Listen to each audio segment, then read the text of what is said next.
پیدائش 49 باب۔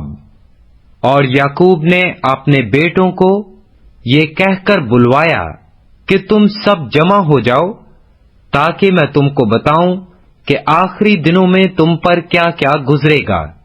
اے یعقوب کے بیٹو، جمع ہو کر سنو اور اپنے باپ اسرائیل کی طرف کان لگاؤ۔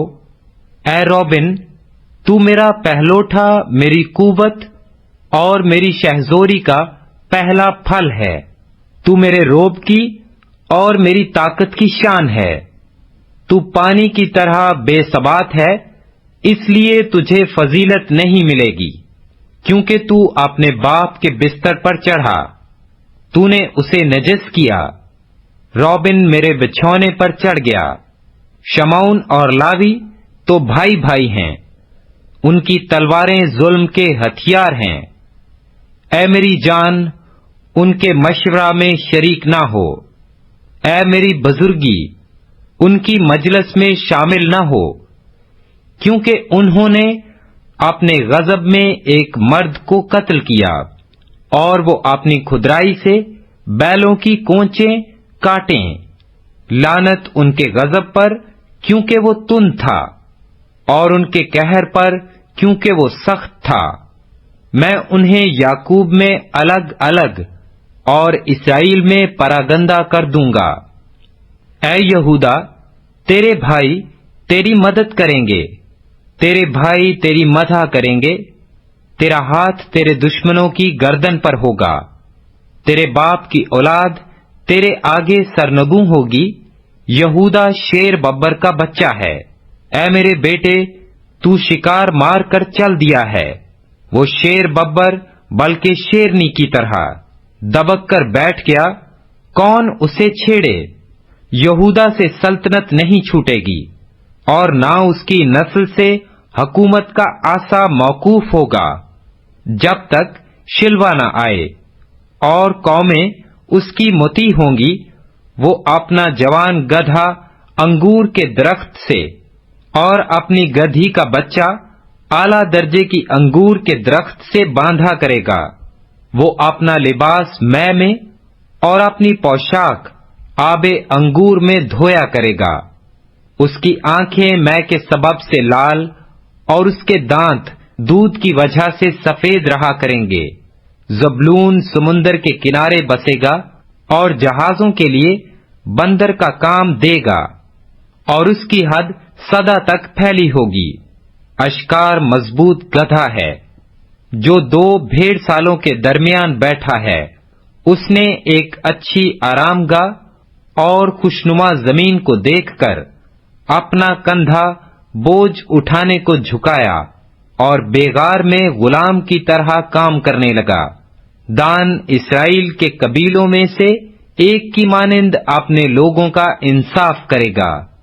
دان راستے کا سانپ ہے، وہ راہ گزر کا عفی ہے، جو گھوڑے کے عقب کو ایسا ڈستا ہے کہ اس کا سوار پچھاڑ کھا کر گر پڑتا ہے۔ اے خداوند، میں تیری نجات کی راہ دیکھتا آیا ہوں۔ جد پر ایک فوج حملہ کرے گی، پر وہ اس کے دم بالا پر چھاپا مارے گا۔ عاشر نفیس اناج پیدا کیا کرے گا، اور بادشاہوں کے لائق لذیذ اشیاء مہیا کرے گا۔ نفتالی ایسا ہے جیسے چھوٹی ہوئی ہرنی، وہ میٹھی میٹھی باتیں کرتا ہے۔ یوسف ایک پھلدار پودا ہے، ایسا پھلدار پودا جو پانی کے چشمہ کے پاس لگا ہوا ہو، اور اس کی شاخیں دیوار پر پھیل گئی ہوں۔ تیر اندازوں نے اسے بہت چھیڑا اور مارا اور ستایا ہے، لیکن اس کی کمان مضبوط رہی، اور اس کے ہاتھوں اور بازوؤں نے یعقوب کے قادر کے ہاتھ سے قوت پائی۔ وہیں سے وہ چوپان اٹھا ہے جو اسرائیل کی چٹان ہے۔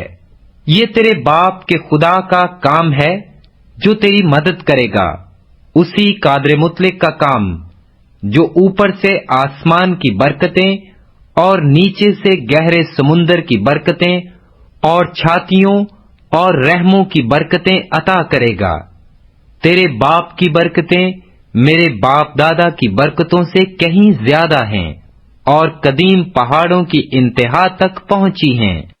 وہ یوسف کے سر پر بلکہ اس کے سر کی چاندی پر جو اپنے بھائیوں سے جدا ہوا نازل ہوں گی۔ بنیامین پھاڑنے والا بھیڑیا ہے، وہ صبح کو شکار کھائے گا اور شام کو لوٹ کا مال بانٹے گا۔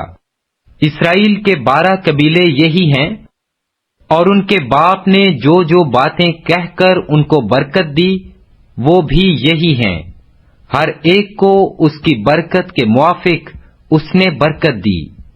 پھر اس نے ان کو حکم کیا اور کہا کہ میں اپنے لوگوں میں شامل ہونے پر ہوں، مجھے میرے باپ دادا کے پاس اس مغارہ میں جو عفرون ہتی کے کھیت میں ہے دفن کرنا، یعنی اس مغارہ میں جو ملک کینان میں ممرے کے سامنے مکفیلا کے کھیت میں ہے، جسے ابراہیم نے کھیت سمیت عفرون ہتی سے مول لیا تھا تاکہ گورستان کے لیے وہ اس کی ملکیت بن جائے۔ وہاں انہوں نے ابراہیم کو اور اس کی بیوی سارہ کو دفن کیا۔ وہیں انہوں نے اسحاق اور اس کی بیوی ربکہ کو دفن کیا، اور وہیں میں نے بھی لیہا کو دفن کیا، یعنی اسی کھیت کے مغارہ میں جو بنی ہت سے خریدا تھا۔